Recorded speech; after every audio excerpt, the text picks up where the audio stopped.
I cataloged bone before I could spell my own name properly. My grandmother used to say that patience wasn't waiting. It was listening long enough for a thing to finish its sentence.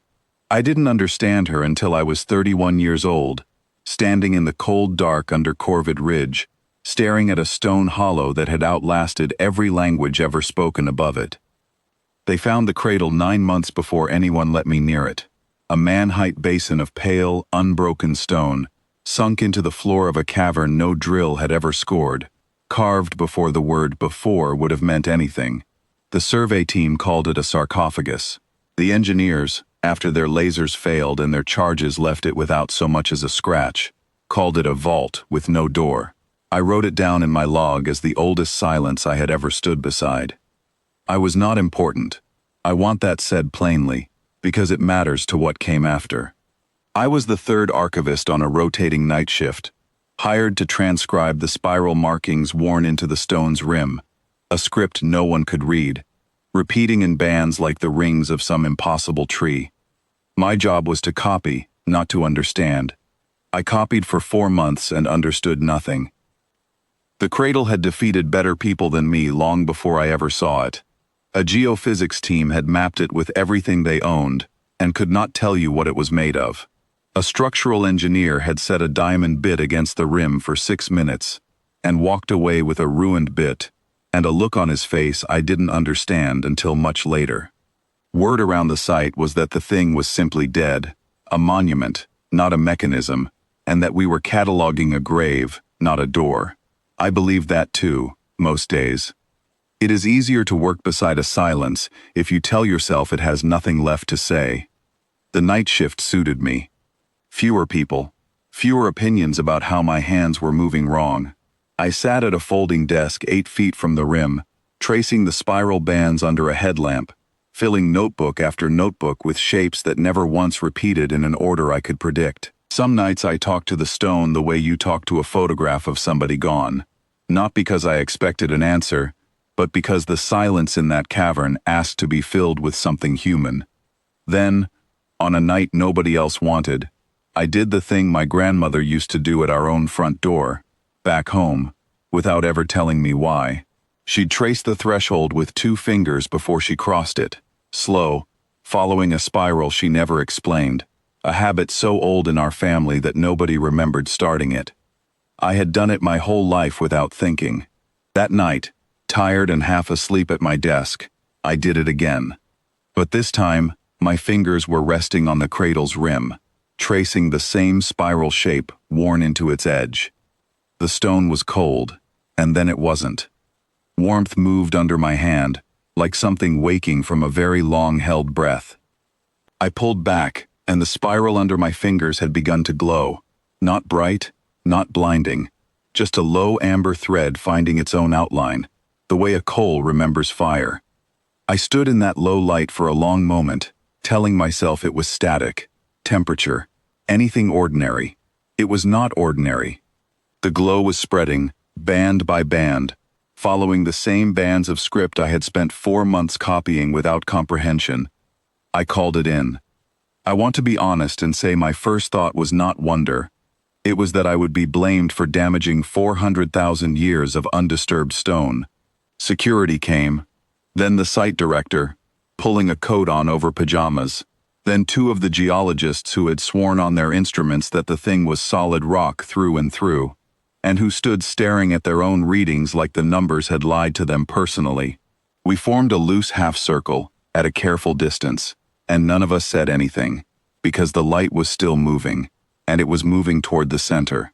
"Step back," the director said, twice, and neither time did anyone move. I don't think she meant it as an order, so much as a thing you say when training runs out, and instinct hasn't caught up. There is no procedure for what to do when 400,000 years decide, on an ordinary Tuesday, to draw a breath. The lid did not lift. I want to be clear about that, because I know how these things are told in bars and campfires. The sleeper's eyes opening, the great stone slab grinding back. That is not what happened. The surface of the cradle simply stopped being opaque. It was as if the stone had only ever been a held breath of the same amber light, and now it let the breath go, and beneath it lay not a body but a lattice, fine as frost, root-shaped, branching down into a depth the flashlights could not find the bottom of. Threaded through the lattice were shapes I would later learn to call archive seeds, each one holding, the engineer said afterward, more information than every library our species had built standing. The geologist beside me, a broad, quiet man named Okafor who did not scare easily, made a sound low in his throat, something between a prayer and a laugh, and put his hand over his mouth. The director did not move at all. I have never seen a room of grown professionals go that still.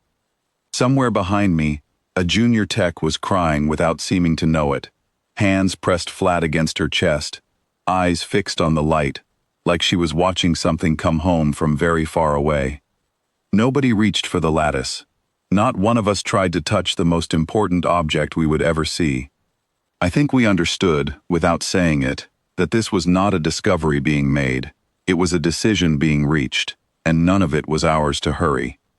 The bands of script kept resolving, brightening, and I realized with a cold drop in my stomach that they were not simply glowing.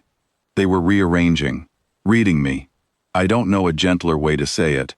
The pattern that had refused 4 months of my careful transcription was now moving to match something it had found, and the something was on the inside of my own wrist, where I have carried a birthmark since I was born. A small, root-shaped mark my mother always called the family spiral, the same shape my grandmother traced on door frames, the same shape now blazing gently across the whole surface of a vault older than any nation that had ever tried to claim this ridge. The amber light steadied. Then, from somewhere inside the lattice, not a mouth, not a mechanism I could point to, but a resonance that moved through the stone floor and up through the soles of my boots into my chest, came words. Not loud, not triumphant, spoken the way you'd speak to someone you had been waiting a very long time to see come home, tired from a long road. First daughter of the root line. Nobody in that cavern moved. I did not move. I stood with my hand still an inch above the stone, and I understood, in the plain, unglamorous way you understand a fact rather than a feeling, that the sentence was not metaphor. Whatever had been laid into that lattice, whatever had chosen, long before written history, to wait sealed and silent under a mountain for a thumbprint that only certain hands would ever carry, had not been waiting for a scholar or a soldier or a saint. It had been waiting for a shape, my shape, traced on doorframes for longer than anyone could remember why. I am not, in any way that matters to my life, a special person. I still counted supplies. I still filed my hours. But 3 nights later, alone again at that same desk, I asked the only question I had earned the right to ask: what it was I had been named heir to, and what it would cost the people who came after me. The answer did not come as thunder or prophecy.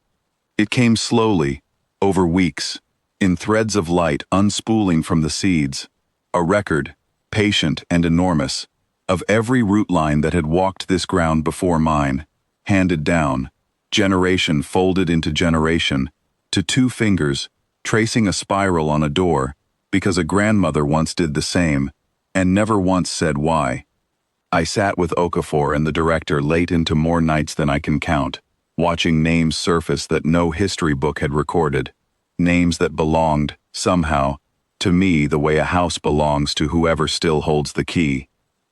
None of it made me larger. I did not leave that cavern taller, or braver, or suddenly certain of my place in the world. What I left with was heavier, the plain, unglamorous weight of being known by something that had waited longer than memory to know me, with no way to hand that weight back. I know why now. The spiral on the doorframe. I trace it myself, at my own threshold, before I go in or out. I don't explain it either, the same way my grandmother never explained it to me. Some inheritances aren't meant to be spoken. They're carried forward, quietly, by hands that already know the shape, tracing the same small circle at every door they'll ever cross, until the ground itself remembers who it was keeping, and says so, once, in a voice like a held breath finally let go.